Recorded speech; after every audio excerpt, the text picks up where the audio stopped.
হে hello viewers, আমি মৌমিতা আবার নিয়ে এলাম আরও একটি ভিডিও। তো এই যে আবার সকালবেলায় বেরিয়ে পড়েছিলাম, আজকে যাব আমি বলরামপুর। হ্যাঁ, বলরামপুর মানে যে তোমরা সবাই জানো রিয়াদির স্টুডিওতে।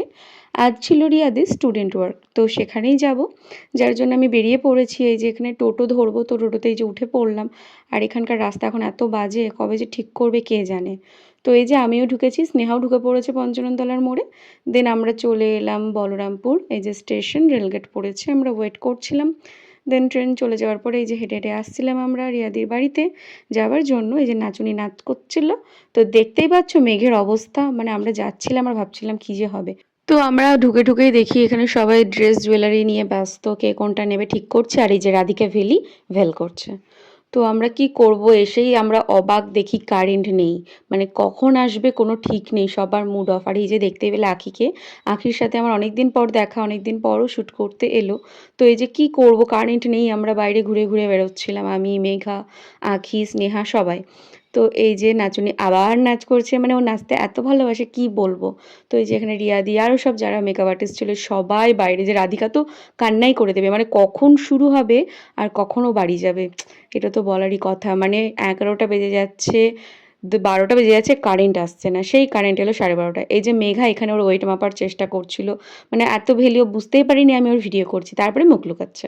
তো এখানে স্নেহাও জানে না ওর আমি ভিডিও করছি, ও বসতে গেছিলো। তো আমার ভিডিও করা দেখে আর বসতে পারলো না। তারপরে যেই শুনলাম কারেন্ট এসেছে, সেই আমরা দৌড় গিয়ে স্টুডিওতে বসে পড়ি। এই যে দেখতেই পাচ্ছ, এখানে আমার হাফ মেকআপ ডান হয়েও গেছে একদম টাইমের মধ্যে। আমার খুব অল্প সময়ই লাগে বেশ বসাতে, যেহেতু প্রবলেম হয় না আমার কোনো প্রোডাক্টেই। তো এই যে এখানে তারপরে বলল যে চলো, মেকআপ তো প্রায় ডান হয়ে গেছে, লাঞ্চটা করে নাও। তো চলে এলাম লাঞ্চ করতে। তো এই যে হাত দেখে বুঝতেই পারছো এটা স্নেহার হাত। স্নেহা কিন্তু আজকে বিরিয়ানি খাচ্ছে, তোমরা সকলে দেখে নিলে। লাঞ্চ কমপ্লিট করে আবার আমরা মেকআপে বসে পড়ি। হ্যাঁ, এখানে আমার লিপস্টিক বাকি ছিল, তো সেটা এই যে কমপ্লিট করে নিলাম।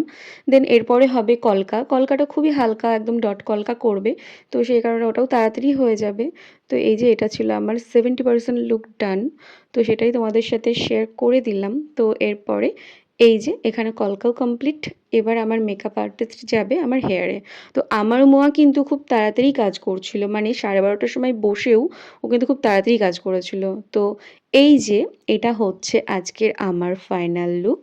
একদম পিওর বেঙ্গলি একটা সাবেকি লুক, তোমরা দেখতেই পাচ্ছ।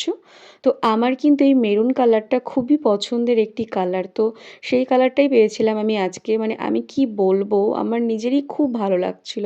মানে পছন্দের জিনিস পেলে দেখবে একটা কনফিডেন্সই আলাদা হয়ে যায়। তো আমার আজকের এই লুকটি তোমাদের কেমন লেগেছে অবশ্যই কিন্তু কমেন্ট করে জানিও। আর আমার মুয়া কিন্তু বেসটা খুবই ভালো বসিয়েছিল, বিকজ আমাদের যাওয়া হয়েছিল, মানে আমরা রিয়াদি স্টুডিওতে ঢুকেছিলাম 9:30টার সময়, আর কারেন্ট এসেছিল কিন্তু 12:30টার সময়, বুঝতে পারছো।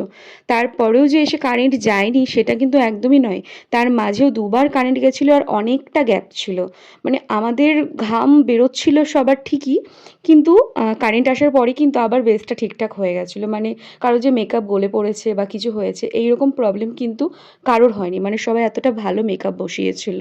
তো এই যে দেখতেই পাচ্ছ এখানেও আমি একটু ঘেমে ঘেমে আছি, হ্যাঁ, কারণ আমি শ্যুটটা কমপ্লিট করে এসে এই ভিডিওগুলো নিয়েছিলাম। তো এই যে আমার শ্যুট আজকে ডান, আমি বেরিয়ে পড়েছি বাড়ি যাবার উদ্দেশ্যে। তো আজকের মতো ভিডিওটা আমি এখানেই এন্ড করছি, দেখা হবে আবার অন্য কোনো ভিডিওতে। সবাই ভালো থেকো, বাই বাই সকলকে।